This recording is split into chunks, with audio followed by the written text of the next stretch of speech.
গত 14 বছরে এই বাংলায় ইডি সিবিআই এর পারফরমেন্স নিয়ে যতই প্রশ্ন উঠুক না কেন, বিভিন্ন সূত্র থেকে খবর উঠে এসেছিল যে দিল্লি থেকে অবশেষে গ্রিন সিগন্যালটা এসে গেছে।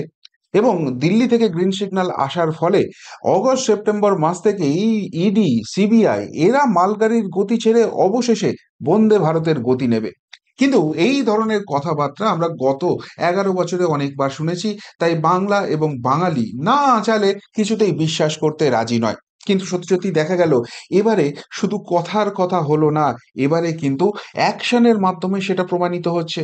ইতিমধ্যেই আমরা দেখলাম যে অভিজিৎ সরকার বিজেপি কর্মী খুনে পরেশ পাল তৃণমূল বিধায়কের নাম চার্জশিটে শেষ পর্যন্ত এলো, আদালতে মামলা শুরু হলো।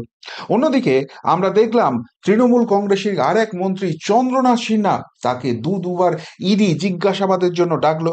মলয় ঘটকের মতো চন্দ্রনাথ সিনহাও বোধহয় ভেবেছিলেন যে ইডি ওই ডাকাডাকিই করবে, তারপর আলটিমেটলি আর কিছু হবে না। তিনি যখন যাব না এমন ভাবছেন, ঠিক তখনই চার্জশিটে মন্ত্রী চন্দ্রনাথ সিনহার নাম ঢুকিয়ে দিল ইডি, এবং শুধু নাম ঢুকিয়েই ক্ষান্ত নয়, তাকে আদালতে আত্মসমর্পণ করতে হলো।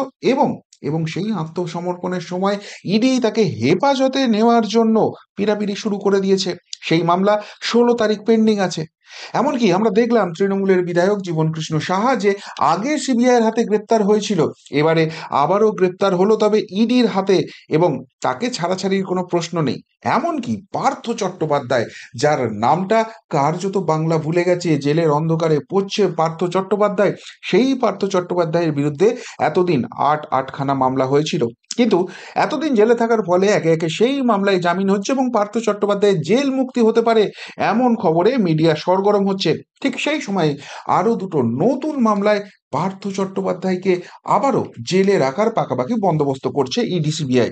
কিন্তু কিন্তু এত কিছু হলেও মূল প্রশ্নটা তো থেকেই যাচ্ছে, এগুলোই তো সেটিং রাজনীতি। এসব চুনোপুটিকে ইডি সিবিআই হয়তো ধরবে, কিন্তু কিন্তু আসল মাথার দিকে কখন যাবে, ধেড়ে ইঁদুরের দিকে ইডি সিবিআই কি যাওয়ার কোনো রকম কোনো চেষ্টা দেখাবে বা দেখাতে পারবে, নাকি ওখানেই সেটিং হয়ে আছে, আলটিমেটলি কিচ্ছু হবে না। সেটিংটা যে নেই এবং এবারে খেলাটা অন্যরকম হবে, ভয়ঙ্কর হবে, তার প্রমাণ আজ সকাল থেকেই কিন্তু কার্যত সামনে চলে এলো। বালি পাচারের তদন্তে প্রথমবার অভিযান চালালো ইডি। বেহালা, ঝাড়গ্রাম সহ রাজ্যের 22 জায়গায় তল্লাশি। এবার আপনারা বলবেন, ভাই এতদিন তো শুনলাম গরু চুরি, কয়লা চুরি, চাকরি চুরি, পালি চুরিও শুনেছিলাম, কিন্তু সেখানে ইডি সিবিআই হাঁকাহাঁকি ডাকাডাকি করছে এমন তো কোনো খবর ছিল না। তো এটা কি নতুন করে একটা কিছু শুরু করা হলো লোকজনকে আবার শান্তশিষ্ট করে রাখার জন্য? কেননা অনেকদিন কোনো অ্যাকশন হয়নি, তাই লোকজন এবার ক্ষেপে যাচ্ছে।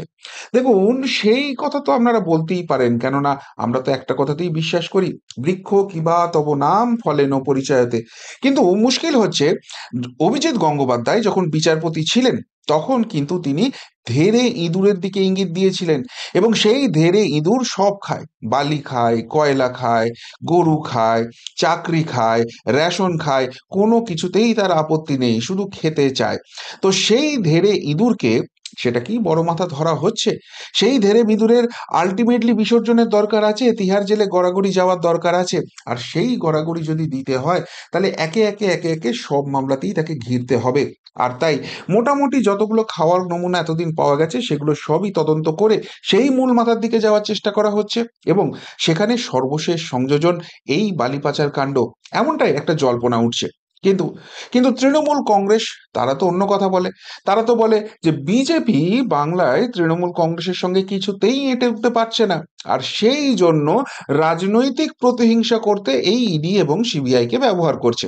এবং তার থেকেও বড় কথা, বাংলায় ভোট এসে গেছে, সুতরাং তৃণমূল কংগ্রেসের বিরুদ্ধে কুৎসা করতে, তাদেরকে কালিমা লিপ্ত করতে এই ধরনের অ্যাক্টিভিটি করবে। এখন তৃণমূল কংগ্রেস তো সবসময়ই বলে থাকে তারা জিরো টলারেন্স উইথ করাপশন, সুতরাং এই ধরনের কথাবার্তা তারা বলতেই পারে। কিন্তু কিন্তু মুশকিল হচ্ছে যে যে খবরগুলো উঠে আসছে সেগুলো তো মারাত্মক। কেন মারাত্মক? ED raid in Jhargram, cycle মিস্ত্রি থেকে তিনতলা প্রাসাদের মালিক জাহিরুলের বাড়িতে উদ্ধার লক্ষ লক্ষ টাকা, এখনো গুনছেন ইডি আধিকারিকরা। এই জাহিরুল ইসলাম প্রথমে পেশায় একজন সাইকেল মিস্ত্রি ছিল। তারপর তৃণমূল জামানা এলো এবং তৃণমূল জামানা আসতেই অন্য সবার মতোই এই জাহিরুল ইসলামও ভেসে গেল উন্নয়নের জোয়ারে। সে এই সাইকেল মিস্ত্রির দোকান থেকে হয়ে গেল ভিলেজ পুলিশ। আর ভিলেজ পুলিশ হওয়ার পর রাতারাতি কোন জাদু বলে কি যে হয়ে গেল কেউ বুঝতে পারলো না। সে সেই ভিলেজ পুলিশের চাকরিটাও ছেড়ে দিল। করলো কি? শুরু করলো বালি তোলা এবং বালি নিয়ে কারবারি। হঠাৎ করে কোথা থেকে এত টাকা এলো এবং জাহিরুল কিভাবে সেখান থেকে ফুলে ফেঁপে উঠলো কেউ বুঝতে পারলো না। সুবর্ণরেখা নদীর তীরে ঝাড়গ্রামে এই জাহিরুল ইসলামের বাড়ি এবং সেখানে আশপাশে যেদিকে তাকানো যায় মাটির কাঁচা বাড়ি, দৈন্যদশা সকলেরই প্রকট হয়ে যায়। তার মাঝখানে 3 তলা রাজপ্রাসাদের মতো বাড়ি এই জাহিরুল ইসলামের।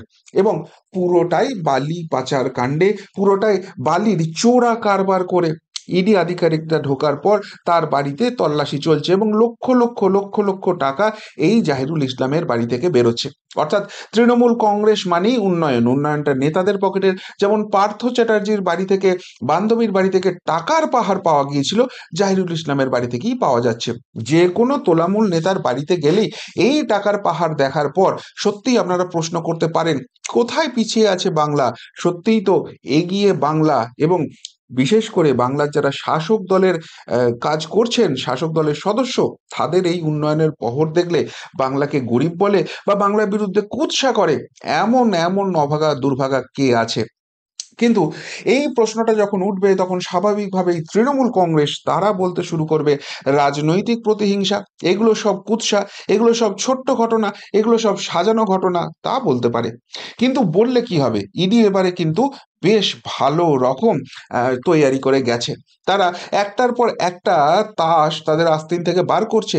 আর সেখানে এই তোলামূলের উন্নয়ন বাহিনী, এই চোর চিটিংবাজ ফেরেববাজগুলো কার্যত দিশেহারা হয়ে পড়ছে। জাল কিউআর কোড, একটা ট্রাক যেতেই বদলে যায় আরেক ট্রাকের নাম্বার। কিভাবে কোটি কোটি টাকার বালি পাচার হয় দেখুন। এখানে বালি পাচারে যে তদন্ত করতে গেছে তার কিন্তু রোড ম্যাপ পুরোপুরি তৈরি করে গেছে। সেটা পুরোপুরি কেস স্টাডি করে ইডি আধিকারিকরা যে পৌঁছেছে সেই ছবিটা স্পষ্ট হয়ে যাচ্ছে। কেননা এই জাহিরুল ইসলাম যে সংস্থার হয়ে কাজ করত, সেই জিডি মাইনিং কোম্পানি, যাদের অফিস নাকি বেহালা এবং সেক্টর 5-এ রয়েছে, সেখানেও ইডি রেড হয়েছে। এবং সেখান থেকে যে তথ্যটা উঠে আসছে সেটা মারাত্মক। এই যে বালি তোলার জন্য সরকারি যে নথি সেটাকে বলা হয় সিও। সেই সিওতে কিউআর কোড থাকে। এই কিউআর কোড দেখা হয়, সেটাকে স্ক্যান করা হয় এবং তারপর সংশ্লিষ্ট যে গাড়ির পারমিশন থাকে সেই গাড়িটাকে বালি তোলার জন্য পারমিশন দেওয়া হয়। কিন্তু এখানে জালিয়াতিটা কিভাবে হচ্ছে? জালিয়াতিটা হচ্ছে ওই যে কিউআর কোডটা সরকারি তরফ থেকে দেওয়া হচ্ছে, প্রথমেই সেই কিউআর কোডটাকে বদলে ফেলা হচ্ছে এবং যে নির্দিষ্ট মাপের বালি তোলার কথা বলা হচ্ছে তার থেকে অনেক বেশি পরিমাণ বালি তোলা হচ্ছে, ট্রাকগুলোকে ওভারলোডিং করা হচ্ছে। 2 নম্বর জালিয়াতির যে জায়গাটা, ধরুন একটা গাড়ির জন্য, একটা ট্রাকের জন্য একটা নির্দিষ্ট নাম্বারের জন্য স্যাংশন হয়েছে, সেই সিও পাওয়া গেছে। সেই ট্রাকের নাম্বার দেখে বালি সেখানে তোলা হলো। এবার ট্রাকটা সেখান থেকে চলে যাওয়ার পর 10 মিনিট বাদে আরেকটা ট্রাক ঢুকলো, খালি ট্রাক, তারও কিন্তু সেই একই নাম্বার। অর্থাৎ বালিটা যখন সেই ট্রাকে তোলা হচ্ছে, সেই ট্রাক কিছু দূরে চলে যাচ্ছে এবং নাম্বার প্লেটটা বদলে অন্য একটা ট্রাকে চলে আসছে। এরকম একই নাম্বারের অন্তত 5 থেকে 6টা করে লরি আছে। তাহলে বুঝতে পারছেন, একে ওভারলোডিং, তার উপরে 5 থেকে 6 গুণ প্রত্যেকটা গাড়িতে সেই বালি যাচ্ছে। 5 থেকে 6টা গাড়ি সেই বালি নিয়ে যাচ্ছে। কি কি বিপুল পরিমাণ চুরিটা চলছে। এবং যেহেতু সুবর্ণরেখার বালি অত্যন্ত ভালো, প্রচন্ড ডিমান্ড রয়েছে মার্কেটে, এই বালিগুলোকে বাজারের যা দাম তার দ্বিগুণ দামে বিক্রি করা হচ্ছে। কি বিপুল পরিমাণ টাকার লেনদেন, চুরি, চোরা কারবারি প্রত্যেক দিন প্রতি মুহূর্তে এই তোলামূল নেতা জাহিরুল ইসলামের নেতৃত্বে হয়ে চলছে সুবর্ণরেখাতে। আর জিরো টলারেন্স উইথ করাপশন ওয়ালা পার্টি তৃণমূল কংগ্রেস এর কোনো খোঁজ রাখে না। এই রাজ্যের পুলিশ প্রশাসন এর কোনো খোঁজ রাখে না। এই রাজ্যের গোয়েন্দা দপ্তর এর কোনো খোঁজ পায় না। তারা শুধু খোঁজ পায় কোন ইউটিউবার এই সত্যিগুলো সামনে নিয়ে চলে আসছে, তাদের বাড়িতে রেড করতে হবে, তাদের মিথ্যে মামলায় ফাঁসাতে হবে, তাদেরকে অ্যারেস্ট করতে হবে, তার ব্যাংক অ্যাকাউন্ট ফ্রিজ করতে হবে এবং তারপর হাইকোর্টে গিয়ে এগুলো সব যে বেআইনিভাবে করেছে সেইটাকে ডিফেন্ড করতে গিয়ে ঠাস ঠাস ঠাস করে আইনের থাপ্পড় খেতে হবে। আর তৃণমূল কংগ্রেস চিৎকার করে বলে যাবে এগুলো বিজেপির রাজনৈতিক কুৎসা, এগুলো রাজনৈতিক প্রতিহিংসা। তবে রাজনৈতিক প্রতিহিংসা যদি এরকম হয় বাংলা এবং বাঙালি, সেটা দেখতে কিন্তু মরিয়া হয়ে আছে। তবে রাজনৈতিক কুৎসা এখানেই ইডি সিবিআই শেষ করেনি। এর থেকেও মারাত্মক একটা তথ্য যেটা পাওয়া যাচ্ছে, ইডি রেড নিউজ, হাওয়ালার মাধ্যমে বিদেশে টাকা পাঠানোর অভিযোগ, বিমা এজেন্টের বাড়িতে গেল ইডি। এক বিমা এজেন্টের বাড়িতেও পৌঁছে গেছে ইডি আধিকরা। এই যে 22 জায়গায় তল্লাশি হচ্ছে, তার মধ্যে তার বাড়িতেও আছে। কেন তার বাড়িতে পৌঁছেছে? শোনা যাচ্ছে একটা রাষ্ট্রায়ত্ত সংস্থার বিমা এজেন্ট সেই ভদ্রলোক, ভদ্রলোক বলবো না অন্য কিছু বলবো সেটা আপনারা সিদ্ধান্ত নিয়ে নিন। তো তাহলে তার বাড়িতে পৌঁছেছে কেন? পৌঁছেছে যেটা জানা যাচ্ছে, এই যে বালি পাচারের বিপুল পরিমাণ কালো টাকা, সেটাকে সাদা করা হয় এবং হাওয়ালার মাধ্যমে বিদেশে পাঠিয়ে দেওয়া হয় এবং সেখানে আবার বিভিন্ন খাতে সেটাকে খাটিয়ে সেই টাকা বাড়ানো হয়। কি উন্নয়নযোগ্য চলছে যে বাংলা জুড়ে, তার একটা মানে জলজান্ত প্রমাণ এখান থেকে কিন্তু পাওয়া যাচ্ছে। এবং সবথেকে বড় কথা, আমরা যাকেই দেখি, যখনই দেখি, যখনই এই উন্নয়ন বাহিনীর তারা সামিল হয়, বিদেশে যাওয়ার জন্য তাদের কি আকুতি! ধরা পড়ার পর, জামিন পাওয়ার পরও আদালতের প্রথম দাবি হয় শরীর বড্ড খারাপ হয়ে গেছে, দুবাই যেতে হবে। সব মধু যে সেইখানে লুকোনো আছে এবং সেটা যে সেই ধেড়ে মাদার কল্যাণে একটা বৃহত্তর নেটওয়ার্ক গোটা বাংলা জুড়ে কাজ করছে, যারা বাংলাকে তিলে তিলে শুষে নিচ্ছে, গোটা বাংলাতে ডাকাতি চালাচ্ছে, রাহাজানি চালাচ্ছে। আর সেই রাহাজানির যে ছকটা রয়েছে, সেটাকেই ভেস্তে দেওয়ার চেষ্টা করছে ইডি সিবিআই। সময় হয়তো লাগছে, সেজন্য আমরা অধৈর্য হয়তো হয়ে পড়ছি।